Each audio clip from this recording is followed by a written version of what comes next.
Hey there, you are on Vectorly. Today we are going to solve few more problems from Newton's laws of motion. And from the next video we will start solving work power energy and then circular motion. Today the first question is, a small disk A is placed on an inclined plane forming an angle alpha with the horizontal and is imparted an initial velocity of V0. Find how the velocity of the disk depends on the angle theta. It is given that the friction coefficient mu is tan alpha, that is, this represents what condition? Angle of repose. So at this, what is the angle of repose? At the particular angle alpha, this body kept stationary would start to move. At the initial moment, the theta is pi by 2. Okay, let's solve the question. Now, the disk, initially the disk is here, and along the incline, it has an acceleration of g sine alpha, and the initial velocity is v naught. Okay, after a particular time, there will be increase in velocity in this direction and decrease. Let's suppose friction is not there, the velocity remains same in this direction, so the net velocity vector would start to go increase in this direction. Okay, so this is happening here. Now if friction is there, the magnitude of friction's magnitude is g sine alpha, because it is in the repose condition, so that is nothing but mu into mg cos alpha by m, which is g sine alpha. Okay, now what is the direction of friction? The direction of friction is A vector direction is always directed or is always opposite to that of relative velocity vector. Now this plane is in rest, so its velocity, let's take at any particular time, the velocity is vector is v cap, and along the slope it's e cap. I'm denoting the direction of the slope as e cap and the velocity vector is v cap, and theta is the angle between them. Now the direction of the a vector is nothing but g sine alpha in minus v cap direction. Okay, this is the acceleration due to friction. Net acceleration of the disk is nothing but g sine alpha in e cap direction minus g sine alpha in v cap direction. This is the net velocity vector, which is g sine alpha into e cap minus v cap. Okay, now the rate of change of velocity is nothing but the acceleration in which direction? V cap direction, which is g sine alpha into e cap minus v cap dot v cap, which is g sine alpha into e cap dot v cap is nothing but cos theta, because both are unit vectors, so cos theta, and v cap dot v cap is 1. Okay, now the angle theta is not constant, it changes. So what changes this angle theta? That is d theta by dt, which is omega. Now if you see, a velocity vector is perpendicular to the acceleration. This acceleration causes the velocity vector to change its direction. So this acceleration is centripetal acceleration, which is omega square r, where omega is v, so v into omega. I'm speaking about the magnitude, which is a perpendicular. So omega is nothing but a perpendicular by v. Here the angle theta is reducing because initially it's pi by 2 and it's at last it would go nearly to 0. So minus of a perpendicular by v. A perpendicular is nothing but the velocity, the acceleration in this direction. Okay, so that is, this is g sine alpha into sine theta. So minus g sine alpha into sine theta whole divided by v. Now we want the final velocity vector as a function of this theta. So dv by d theta, let's divide these. So what I get, g sine alpha gets cancelled and the minus sign goes and produces 1 minus cos theta into v by sine theta. This can be written as dv by v is nothing but 1 minus cos theta by sine theta into d theta. Now I'm going to integrate on both sides. That is integral. What is the limits? Initially the velocity is v0 and finally at the point its magnitude is v.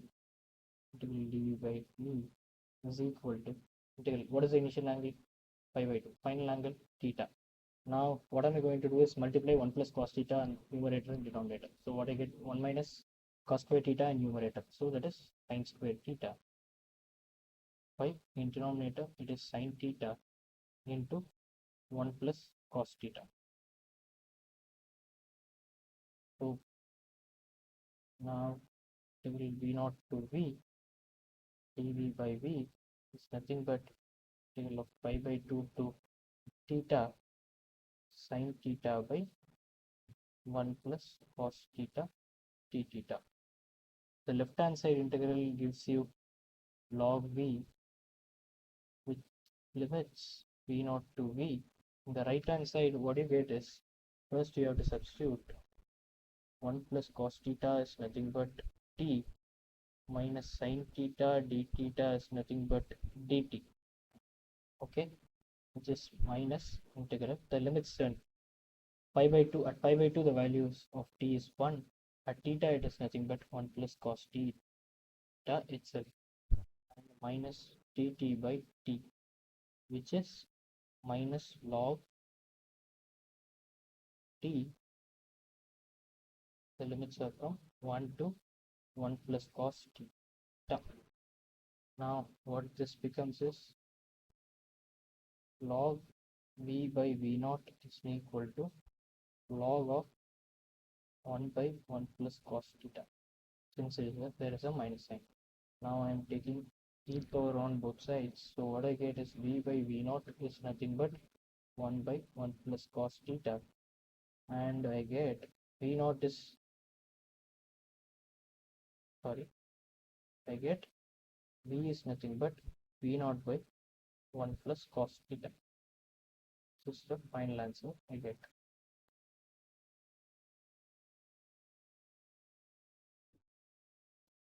Question number 2.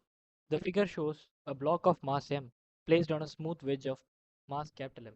Calculate the value of m dash and tension in the string so that the block of mass m will move vertically downward with acceleration g, where g is 10 meter per second square. Okay. First, let's analyze the motion completely.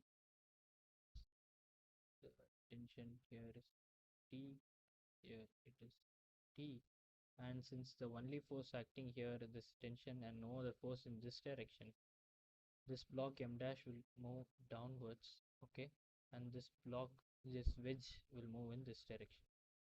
So on seeing the block m from the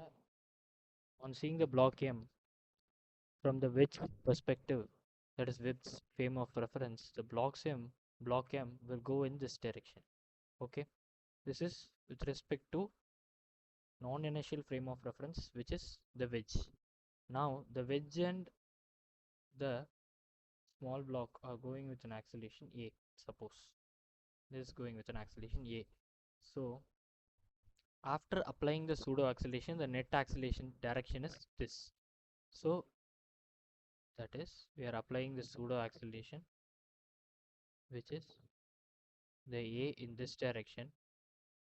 I'm seeing this from the wedge frame of reference, and acceleration of g here. Now in this direction I get g sine theta and I get g cos theta here. Okay, and again this angle is theta and this is a cos theta, and here I get a sin theta. Now the net acceleration in which frame of reference is only in this direction, so these two must be equal. That is, a sin theta should be equal to g cos theta, correct, where a is the pseudo acceleration I am giving to block M, as we are keeping the wedge as the frame of reference. So what we get, a is g cot theta. Okay, this is the first equation I get. Now this tension T is responsible for the acceleration of block capital M, correct? So tension T is nothing but block capital M into A. So tension T is nothing but mg cot theta. Okay, now similarly we have to calculate the value of m dash. Now let's draw the free body diagram of block m dash. M dash g acting downwards, tension T acting downwards, and net acceleration A in this direction. So m dash A is equal to m dash g minus tension T. Okay, so m dash A plus ma is nothing but m dash g. Putting T here. So okay, let me try this way. Now T is nothing but m dash g from this equation.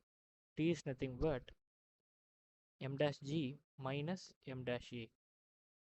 So tension T is m dash into g minus a.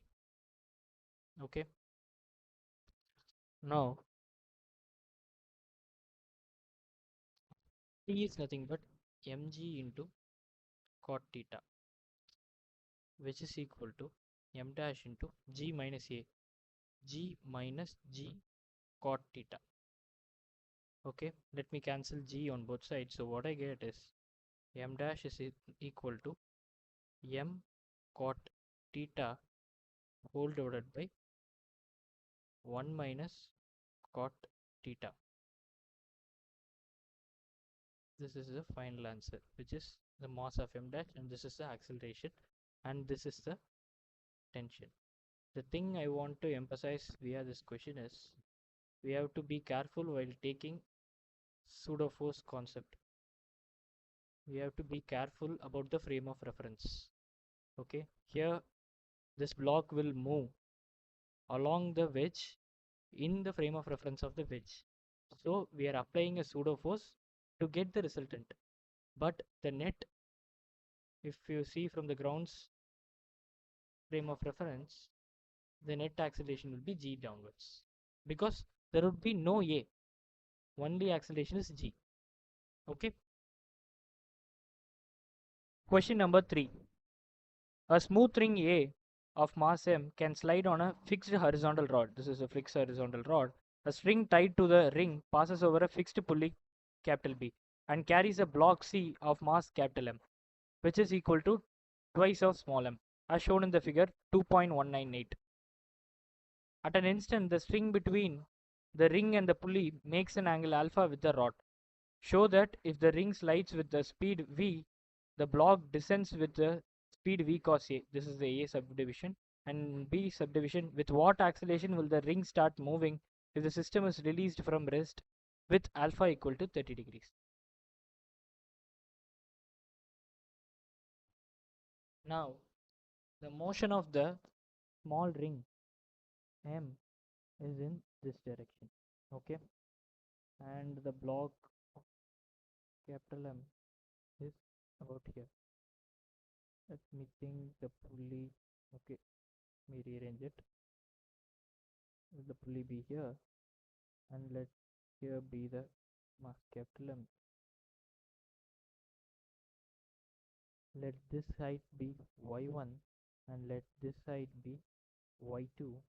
Okay, and let this length be x. Okay. Now for the first subdivision A, mm, we can write as the total length of the let the total length of the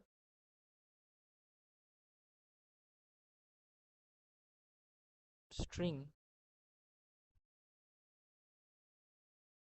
be L. So root over x square plus y1 square plus y2 is L. Correct. Now upon differentiating them on both sides with respect to time, what do we get is 1 by x square plus y1 square. Here only x varies because the ring only moves and y1 remains constant throughout. So it is 2x into dx by dt minus this is the velocity. Okay, minus this is the velocity of the bigger block M. So minus dy2 by dt. Sorry, it is plus, which is 0. Now what I get is this 2 gets cancelled and this angle is alpha. X by under root x square plus y1 square is nothing but cos alpha. So cos alpha into dx by dt is the velocity of the ring, which is v equal to minus of dy2 by dt. dy2 by dt is nothing but the velocity of this m. So velocity of the block capital M, and this is the velocity of the ring small m. So if the ring slides with velocity of vm, the block slides or the block moves down with the velocity of vm into cos alpha. So the first question is, similarly from this we can conclude on differentiating again with respect to time, cos alpha times acceleration of m in x direction is equal to acceleration of upon comparing magnitudes, what we get is cos alpha times vm is vm. This is magnitude wise. So the magnitude of cos alpha into amx is equal to magnitude of am. Now let's go for the B subdivision. In B subdivision, let's suppose this be the ring. The tension is acting here and alpha, and T cos alpha is responsible for the ring's movement along this direction. Correct? So T cos alpha is nothing but m into ax of small m. Similarly, if you go for the block m, if this is going right, this would go down. Correct? So this is am direction. The force mg is acting downwards and tension T is acting upwards. Correct? So mg minus T is am. As my directions are correct, I can replace am by amx into cos alpha, which is not just am whole divided by capital M. It's nothing but amx into cos alpha. So mg minus T is equal to m amx cos alpha. So what are they asking is, with what acceleration will the ring start moving? That is, they are asking the amx. Now I have to eliminate the tension. Okay, so tension T is nothing but m amx by cos alpha. So capital Mg minus m amx by cos alpha is nothing but capital into amx cos alpha.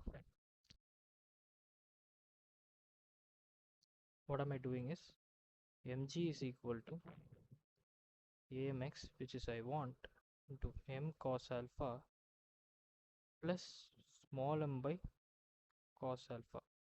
This is small m. Now mg multiplying cos alpha, this cos alpha, and taking LCM, what I get is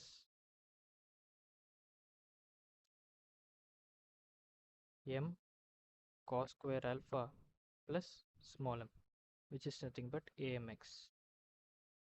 Upon substituting alpha equal to 30 degrees, we get the final answer. Okay, we have to be conscious while using this one. This is the exact logical one. Some people may use this as a v, and v cos alpha is along this direction, and they will disprove this, but that is the wrong method of approach. This is the correct method of approach. Just think about this.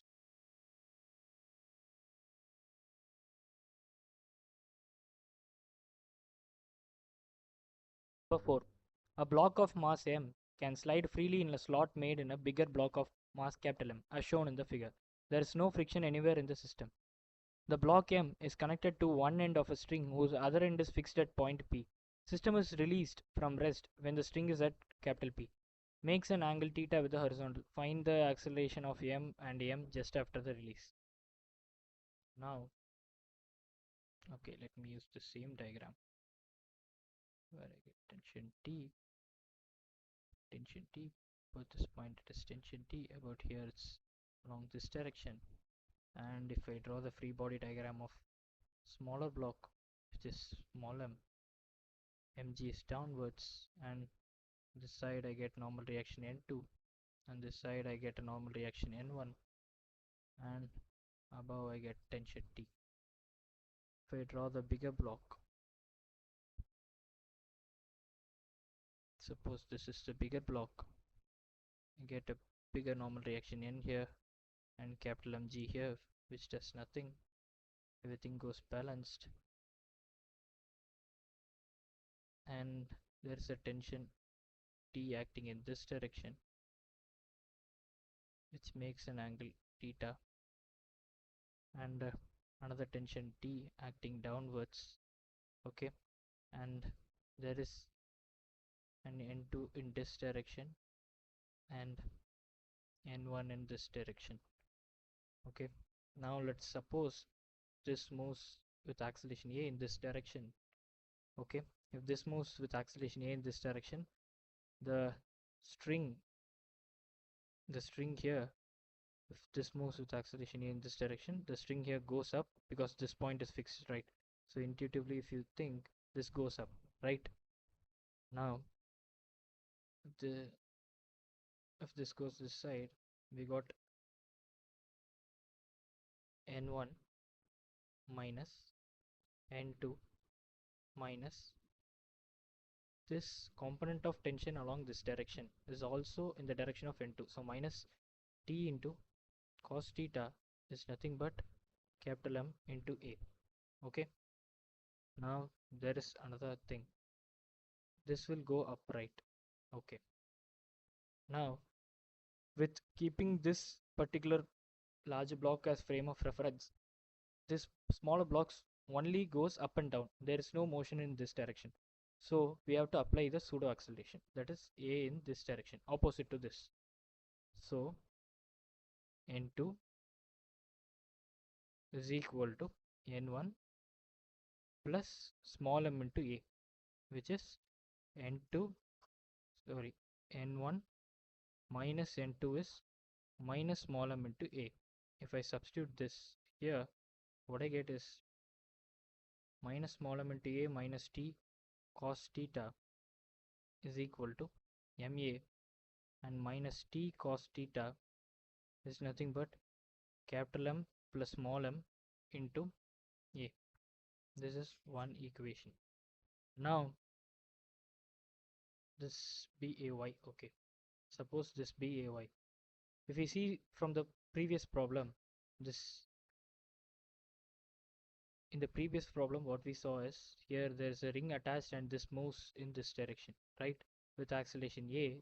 And what about this acceleration? This acceleration is a into cos theta. In the previous one there was alpha, and this is theta, so this would be a cos theta. We proved this in the previous problem. So if you say this is fixed, but this is moving, right? In the previous case, this is fixed and this is moving. So both cases are similar. So if you say this A is nothing but this A we are taking, and this A cos theta is nothing but the AY. Okay. So AY is nothing but A cos theta. Now how will you write AY? T minus mg is equal to MAY, which is MA cos theta. And what I get is T is equal to M into A cos theta plus G. Okay.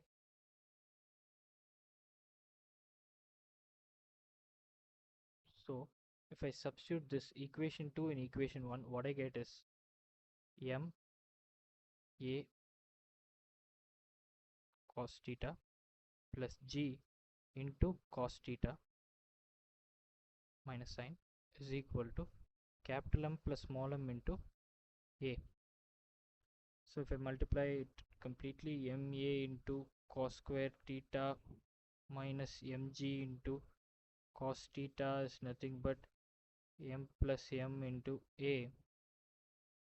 If I take it in the right, what I get is mg cos theta minus mg cos theta is nothing but capital M into A plus small m into A into 1 plus cos square theta. If I take A common, what I get is minus mg cos theta whole divided by capital M plus small m into 1 plus cos square theta, which is equal to small a. So this is in the negative direction, so the acceleration direction only changes, but the magnitude is this one. What about AY? AY is, we are multiplying again a cos theta, so mg into cos square theta, so it will go down, okay, plus m into 1 plus cos square theta. So let me explain why there is a negative sign involved here. Because of the acceleration due to gravity, this block is pulled down, correct?